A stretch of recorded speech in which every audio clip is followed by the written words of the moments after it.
Hi, good morning from Hawaii. I am so happy to be with you today because I'm going to talk about one of my favorite things to talk about. And the reason that it's my favorite thing is that I lived in chronic lower back pain. Hey, Sandy. I lived in chronic lower back pain for like 15 years, and then it took me like many years after that to try to figure out how to get out of it. And so I consider myself sort of an expert at lower back pain because I spent the time that I was in pain trying to figure out how to get out of it. And I went everywhere to anybody that would talk to me about it, allopathic doctors, chiropractors, yoga teachers, yoga therapists, energy workers, acupuncturists, you name it. I tried it. And it was an accumulation of all that information that helped me figure out how to get out of lower back pain. And that's what I think that's one of my biggest gifts to the world is really understanding lower back pain and then helping others get out of it. And I know for Sandy, at least, I helped her get out of her lower back pain. Hey, Sandy. Hey, Paige. Glad you guys are with me today. So this lower back thing, it's so strange to me now sitting at this side of it that it's not better understood out there in our medical world. But I realize that, it seems like we just need to work on the lower back when we have lower back pain. But there's an accumulation of a whole lot of other things going on. And understanding that us as a whole being is what is required to release lower back pain. So that's what I'm giving you one of my favorite practices in the Ageless Movement practices this week.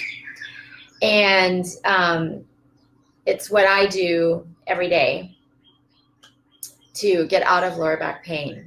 Now, the thing is, and the key to getting out of lower back pain is to work on a couple of muscle groups. And the first one, which a lot of you who hang with me know this one really well, the iliopsoas, which is the fear muscle. And the reason that I think it's like the number one muscle that needs to be worked on to release lower back pain. And the reason is when it's tight, so it crunches, like that's how it's tight, it jams our sacrums up into our lower backs, and then we have lower back pain. But then we go running around to people who don't really understand the way the back works, and they're trying to figure out what to do back here when it's actually in the front of the body. The front of the body needs to release. So I know that you guys are on board, some of you with me, and know this already. So it's just an overview, right? But the best way to release it, which I talk about a lot, is to work with the ball on your iliopsoas and then do some stretching, which I talk about a lot in all of my practices. So what is the iliopsoas? The iliopsoas is where you hang on to fear. Right side is outer world fear, left, fear of yourself. So you have to release the fear of yourself and others to have a happy lower back, right? Now, sometimes that's not so easy because we hang on to fear by habit. And so we have to release those habits. First, we have to understand that we have them, that we're perpetually kind of generating thoughts and beliefs that are like, oh, don't go there, be afraid of that, don't do that thing, you could get hurt, that kind of stuff. And so realizing that you've got that program running and then dismantling it can be hard. And yeah, so we have to do that to have pain-free lower backs. Then the second bit is piriformis, which is control.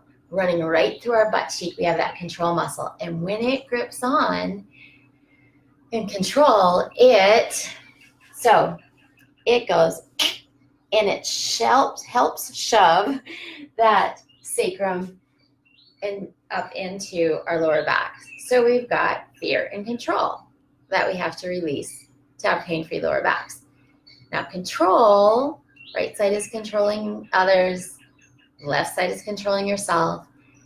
And the reason that we control is because we think that things should be different. But our body doesn't know the difference between us going out and controlling or in left side and controlling and just having the thought that things should be different than they are. So we have to dismantle that habit that, right, all of us have this, that we go right to, it shouldn't be that way. I want it to be different. Ooh, that's a tough one. That was a tough one for me. I constantly, chronically work on it. And it's tough. It hangs on. My butt cheeks hang on.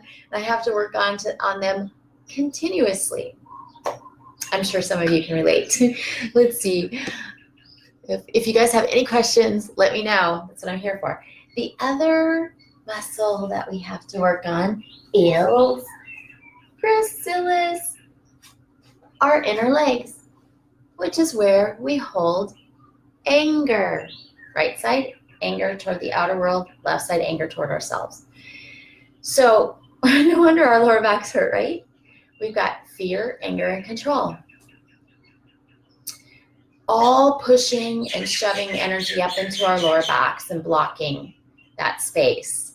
And the anger muscle, the gracilis, its job is to support the pelvic bowl. And when it's not functioning, then the pelvic bowl isn't supported the way that it should be. It could be crooked, jammed up on one side more than the other, all kinds of things. So our work is to release these anger, fear, and control, these muscles, and get them working again in the way that they're supposed to. So we do a lot of ball work around that, but that's not what I'm going to talk about today. So you do your practice, like I put it up on Ageless Movement Practices, and in it, I have another piece for you. So after you've released these bits of tension, then we have to create some strength to hold this pelvic bowl the way that it is meant to be. And one of my favorite things to do, movements to make, to create a strong pelvic bowl, which creates a strong, healthy lower back, is squatting. Yep, squatting. Let's see, Sandy. Oh, I can relate, and it hurts so bad when it hits. Yeah, I know. I hate that when my lower back starts bothering me. Yeah, so I decided to do a squat practice on a daily basis about a year ago, because I'd been releasing fear, anger, and control for years at that point. And then I was like, I've heard about doing squats on a regular basis and that it creates strength in your gracilis, your quads, and it releases the lower back. And so I was like, okay, I need to start doing these. And so I now have been doing them solidly for a year, and I've built up to doing 50 a day. And I'm telling you, so great. It has helped my back so much. So I don't want you just to go out and do what I do.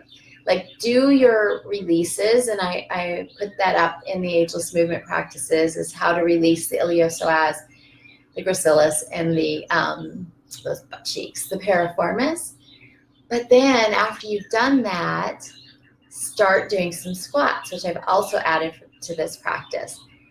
But when we start squatting, it doesn't mean that you just go for it. You do it to the point you can, and you do as many as you can. So that's what I want to talk about today, is squatting, how to do it and how to get started and how to build up to doing more so that you actually end up having these really, really, really strong legs. That's in the open gracilis, released iliopsoas, strong quads, and released butt cheeks that are all going to create a happy and healthy lower back. So let's talk about squatting, okay? So I'm going to take you over here so you can see me a little bit better, I hope. So let me just adjust this and get back a little bit. Let's see how far back I need to get. So we start with our standing posture, meaning our feet are inner hip width apart. So I line up from the inside of my hip bones. You can join me. My feet being inner hip width apart, and I look down that they're parallel. They're not ducking, they're not pigeon toeing, they're going straight down the road. Then I push into the outer edges of my heels. That activates the gracilis muscle. Active gracilis means that I'm no longer just hanging on, held in anger, right? And then from there, I want to drop my tail straight down toward the earth. It's a root. And then I snap my ribs in and down, roll my inner arms out, head and neck loose and free, right? That's the posture that we want when we start to squat. Now, when I'm ready to squat, I'm just going to take it sideways. I want to keep my tail down. Like a lot of you will try to squat and stick your booty way out. Don't do that. Keep the tail down and just go down a little bit. If it starts to hurt knees, you inhale back up. Exhale down. Keep your tail down. If your booty starts to stick out, inhale back up. So you don't have to do these hugely, but over time, you're going to start to be able to go all the way down and all the way back up. And some of you might be able to do that already. So you just do that. You go to the point that you can go. Now, the other piece is that some of you, as you start to come down, your heels will start to come up because you have tight calves and backs of the legs. Well, what do you do about that? I recommend trying to keep your heels down. So as you come down and the heels start to come up, just go to the point where the heels can stay down. So I hope you're getting this, that you understand that you only go where you can go. Got it? All right, now let's do some. We're just going to take 5 today. And if you can do more, that's great. But let's just do 5 together. So here I am. Feet inner hip width apart, tail down, ribs snap in and down. And I keep my booty long, pressing into the outer of the edges of my heels the whole time. Do not flex your arches. Come down as you exhale. Inhale up. Hang on to something if you need to. If not, I like to keep my hands in prayer position. And I say thank you every time I go down. Thank you. Inhale up. Thank you. Inhale up. Exhale. Thank you. Inhale up. That was 5. So just check on knees. How did you do? What's going on for you? You just check it out with yourself and see. And then you start doing this on a regular basis. And over time, miraculously, your back's going to feel better and better. And your legs are going to be stronger and stronger. And you're just going to feel so good. Yeah, so I had this yoga student. When I met her, she was almost 90, but I thought she was 70. She was in such great shape. But as she was getting older, she wanted to make sure she didn't die. Hey, Marty, glad you're here. That she didn't die on the toilet, right? That was her wish and her desire, not to die on the toilet. So I taught her how to squat she was 89 at the time. Her birthday was coming up. So at 89, 90. So any of us can do this. We just have to go just to our edge. and not push it, not force it, but just do it. Because if we do it, we're going to feel so good. Our lower backs are going to feel so good. So the key to lower back freedom, do the ball work. Release your iliopsoas, the fear. Release the piriformis, the control. Release those inner legs, the anger, right? And then start doing your squats. But I've got it all for you in the Ageless Movement practices. Do it. Do it this week and let me know how it's going. So good to be with you. Thank you for watching. Bye.